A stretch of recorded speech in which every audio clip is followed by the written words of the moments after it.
Dear friends, today we bring you a true and deeply heartbreaking story. A story so powerful that it might leave you speechless. It will shake you to your core and make you wonder whether something like this can really happen. Therefore, we request you to watch this video until the very end. If it touches your heart, please don't forget to give it a like. And if you're new here, make sure to subscribe to our channel for more content like this. Now, let's begin this unbelievable journey. This is the story of a widow named Clarice Morgan who had 3 young daughters, none of whom were yet married. Suddenly, they became pregnant. They didn't go out much, nor did they interact much with others, raising the question, who could have committed such a heinous act against those 3 girls? Was it their own father, a stepbrother, a stepuncle, a maternal uncle, a brother-in-law, or some other close relative? Someone they trusted, someone they never expected this from? This incident shocked the entire community of Willow Bend, just outside Kingsford, Montana. Even the walls of their wooden homestead seemed to tremble when the truth was revealed. So without wasting any more time, let's hear that shameful story which proves that not all wild beasts roam outside. Some hide among us, wearing the mask of innocence, a face that seems the most trustworthy. Clarice Morgan was a sorrowful, hard-working, and poor widow. Her husband had passed away many years ago, leaving her with a son from her first marriage who stayed with her even after her second marriage. Later, Clarice remarried and had 6 daughters from her second husband.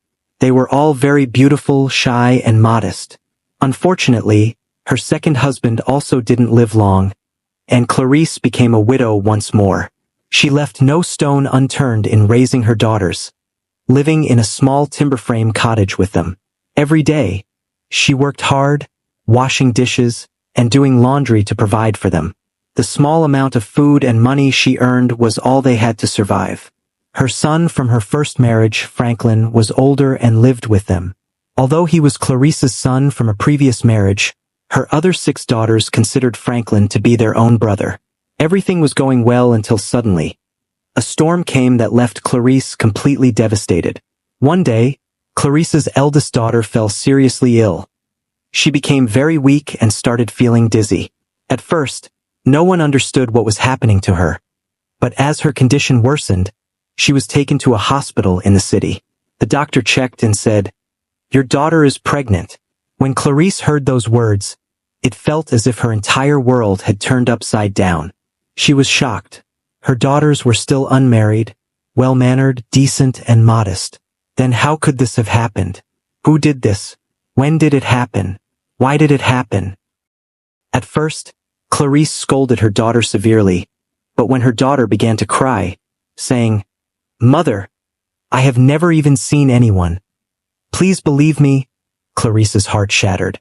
She realized her daughter was telling the truth.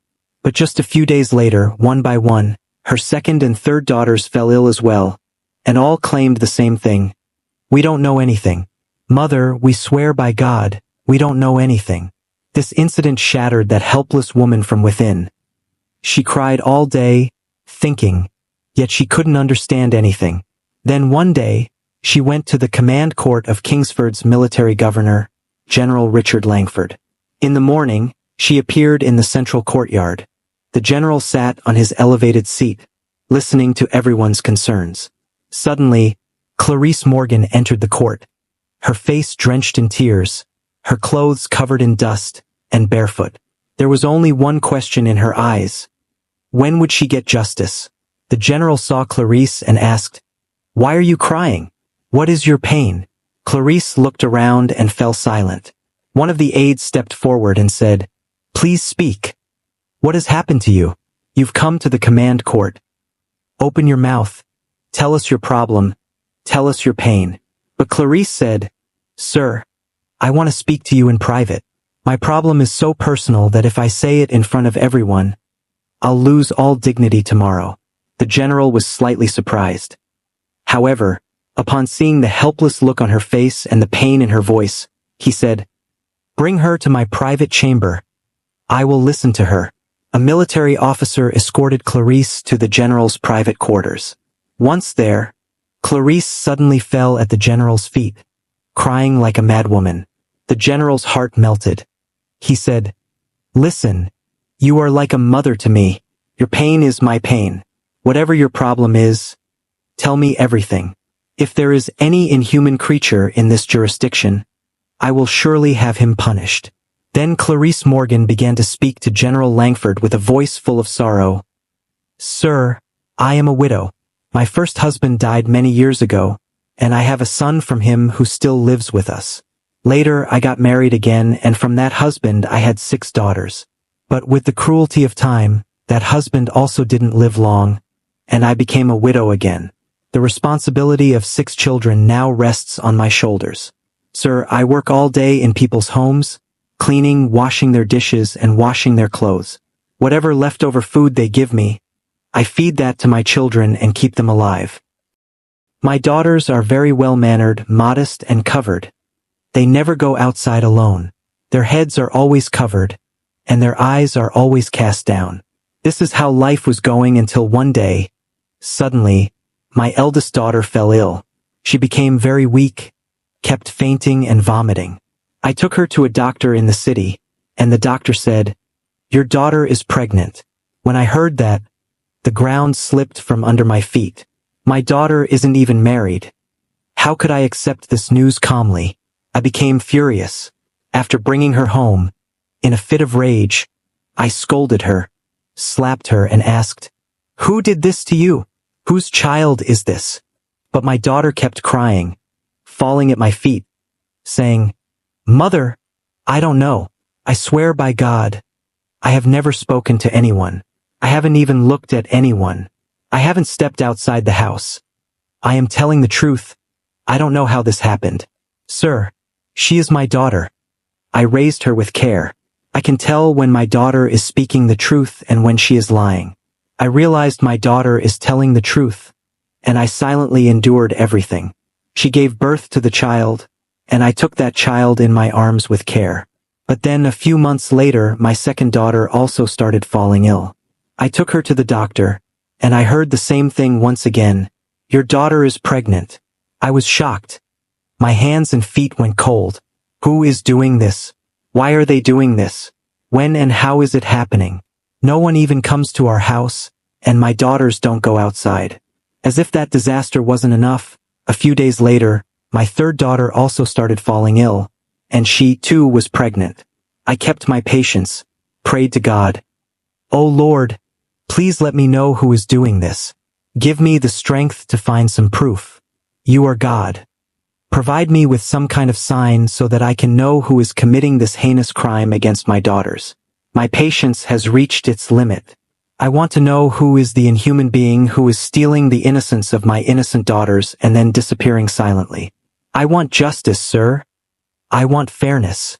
Saying this, Clarice Morgan fell at the general's feet. Silence spread across the entire court. General Langford's face turned stern. He declared, "This is no longer just a mother's problem. This has become a question of the entire command's integrity." Hearing Clarice Morgan's words, the military court went completely silent. General Langford stood up from his chair, took a deep breath, and said, "Mother, you came to me now to complain after your 3 daughters' lives have already been ruined. You should have come to me the moment your first daughter became pregnant. Maybe then your other 2 daughters wouldn't have had to face this fate. However, it is also true that helpless people hide many truths for fear of disgrace. To protect their daughter's honor, they endure such crimes in silence. They bear all the pain themselves for the happiness of their daughters. And when this pain becomes unbearable, they make the right decision. Mother, you are also one of those people who make the right decision very late." Clarice lowered her head in shame, crying, "Sir, you are right. I should have come much earlier, but what was meant to happen has already happened. Now I only want the criminal behind my daughter's suffering to be caught. Who is that beast silently destroying our lives?" The general looked at the woman, and in his eyes burned the fire of revenge. He said, "Mother, this is not just your problem anymore. Now it is a matter of the entire command's honor. As long as I am alive, no civilized, decent, and modest girl's honor shall be taken away. If there is a helpless mother in my jurisdiction who feels powerless, then I do not want that command. Go now, mother, rest. It is now my responsibility to ease your pain. Clarice Morgan, with tear-filled eyes, lovingly embraced the general, and with eyes wet with tears, she returned home from the compound. General Langford returned to the chamber and continued listening to everyone's statements. But one thing was circling in his mind. Who is this person who roams around like an angel in daylight and, in the darkness of night, like a beast, steals the honor of a mother's 3 innocent children? After the session was dismissed, the general went to his quarters and called his chief of operations. Seeing a strange shadow of mystery on the general's face, the officer asked, "Sir, what is it that is destroying you from within?" The general replied, his voice full of sorrow. "There is such a beast among us who has committed such a heinous crime that even the wild animals of the northern woods would bow their heads in shame upon hearing it. He has played with the honor of 3 daughters of a helpless mother. That helpless mother came crying to our compound today. Is this the law of nature now, that only the powerful will commit injustice against the helpless?" The officer said, "This is indeed a grave crime, sir. Tell me, what should we do now?" The general replied, "I want to know who this person is, when he comes, how he entered the house, and destroyed the life of a helpless woman. We must unmask him." The officer began to think. Then, stepping forward slowly, said, "Sir, even the walls have ears. I do have an idea, but I cannot say it in front of everyone." The general bowed his head and said, "Come to me and tell me quickly." The officer stepped forward and whispered something into the general's ear. An idea that would not only help catch the criminal, but also catch him red-handed in the act. The general ordered, "Go execute your plan immediately." That very night, the officer arrived at Clarice Morgan's house with a dog. When Clarice heard a knock at the door, she opened it, surprised to see the officer. "Officer, what brings you here?" The officer replied respectfully, "Mother, ever since you spoke of your pain to the general, he hasn't been able to sleep a single moment. We will surely find that inhuman beast, but for that we need some time." Seeing the dog in the officer's hand, Clarice asked in surprise, "Officer, why have you brought a dog? What will you do with a dog?" The officer replied softly but cautiously, "Mother, first take me inside the house, then I will explain everything." Clarice Morgan opened the door, and the officer entered, saying, "Tonight, through this dog, we will unmask that criminal. You all must stay silent. Not a single sound must be made. You have to act as if you know nothing. If our plan works, we will surely catch that criminal." He tied the dog outside the house at a spot where someone could jump down and said, "No one will scream tonight. Just stay quiet and watch everything. We have tied the dog outside because, the moment that person enters the house, the dog will start barking, and our soldiers will begin their work immediately." The officer ordered 2 guards to patrol around the house. Then he comforted Clarice Morgan and her 3 daughters and left the place. He went straight to General Langford and reported everything. The general asked, "Were you able to do the job properly? Have you tied the dog in the right place?" The officer lowered his head and replied, "Yes, sir. I did everything just as you instructed. If that inhuman beast comes to their house tonight as well, he will not return alive." The general said, "Listen, I will not be able to sleep until I punish that monster properly. A helpless woman suffers so much with her 3 daughters. I cannot accept that, nor can I tolerate injustice toward any helpless person." Slowly, the night passed. Silence fell upon the entire valley under the moonlight, and fear prevailed. Then at midnight, a shadow was seen on the roof of Clarice Morgan's house. A man jumped down from the roof and landed with one leap. Immediately, the dog saw the man and started barking. The dog barked so loudly that Clarice and her daughters woke up, even the guards nearby. Clarice held her daughters close and sat silently, thinking, "Has the beast arrived?" Her heartbeat began to race. The guards rushed into the house, and that masked man tried to escape. The guards grabbed him tightly. His hands and legs were bound, and he was thrown to the ground. His face was covered with a black cloth. He tried to hide his identity, but when the guards pulled and tore the black cloth off his face, Clarice and her daughters screamed. unable to believe their own eyes. It was the person they trusted the most. Their stepbrother, Franklin Morgan, who had grown up with them since childhood. The one whom all 6 sisters considered their own brother. Morning came, and in the military court, that criminal sat kneeling, handcuffed, head lowered. People stared at him while Clarice Morgan stood still like stone. It was time to unmask the criminal and bring the truth to light. At that moment, the man knelt in the court, his face covered with a black cloth and handcuffs on his hands. Clarice entered the court with her 6 daughters. General Langford cleared the court. Now only the general, Clarice Morgan, her 6 daughters, the officer, and the criminal were present. The general shouted, "Didn't your chest tremble once while committing such a heinous crime? Don't you know the punishment for dishonoring women in my command?" Then he ordered the officer, "Remove the mask from this criminal's face. I want to see the one who has dishonored a mother's 3 blessings." As soon as the black cloth was removed from his face, a strange silence fell over the entire court. In Clarice Morgan's eyes, a storm of shock, pain, and rage erupted as she exclaimed, "Franklin, you did this to my daughters." Franklin Morgan was Clarice's stepson, the child from her late husband's previous marriage. After Franklin's mother died, his father married Clarice. Still, Clarice Morgan never treated Franklin differently from her 6 daughters. She raised all 7 children with love and care, showing no partiality between her biological children and her stepson. Clarice stepped forward and spat on her stepson's face, saying, "Animal, inhuman, didn't you feel ashamed once while doing such a vile act? My little children grew up with you. In their time of need, the only person capable of protecting them was you, your elder brother. You were supposed to protect them, and instead, you turned into a monster before them." Clarice slapped Franklin hard, and seeing the downfall of the one they had always considered an elder brother, Clarice's 6 daughters started crying silently. The general immediately drew his sword and placed it against Franklin's throat, saying, "Now speak, tell the truth. Why did you do this? If a single word is a lie, this sword will separate your head from your body." Franklin began to speak in a trembling voice. Fear was evident on his face. "Sir, I am Clarice Morgan's stepson. Her 6 daughters are my stepsisters. My mother died when I was very young. My father married Clarice.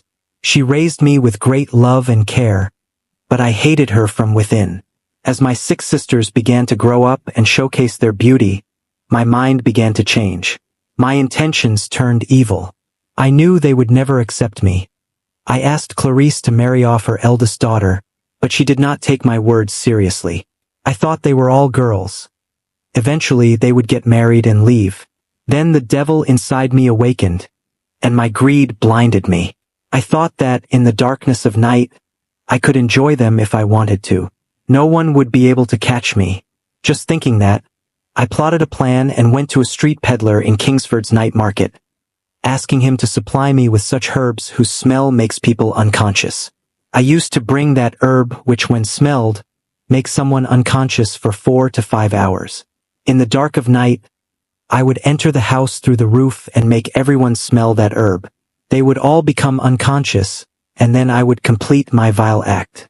Afterward, I would dress them in such a way that they wouldn't understand anything that had happened during the night. Then I would escape through the roof. No one could even realize what crime I had committed. I did this many times over several months. If I noticed that a dog was tied outside, I would return. But I thought maybe they had brought the dog just for show. My focus was solely on my evil intentions. That's why even last night, I tried to enter my sister's room and got caught. After saying this, he fell silent. Silence spread across the court. On Clarice Morgan's face was the pain of being a failed mother. In her daughter's eyes were shock and tears. The general seethed with anger, his face turning pale. He looked at the officer and gave a signal. The officer drew his sword, stepped forward, and in one swift motion, severed Franklin Morgan's head from his body. For a moment his body trembled, then became silent forever. Justice was served in the court. The general looked at Clarice Morgan and said in a soft voice, "Mother, if only you had come to the court earlier, perhaps your 3 daughters wouldn't have suffered so much. But now what's done is done. I promise to give your 3 daughters their rightful place, the place they deserve." Then the general chose 3 young men from his command who were honest, stable, and righteous, and arranged marriages for Clarice Morgan's 3 daughters. Shoes, gold, silver, provisions, all were given. Clarice Morgan fell at the general's feet and began to cry, thanking him again and again.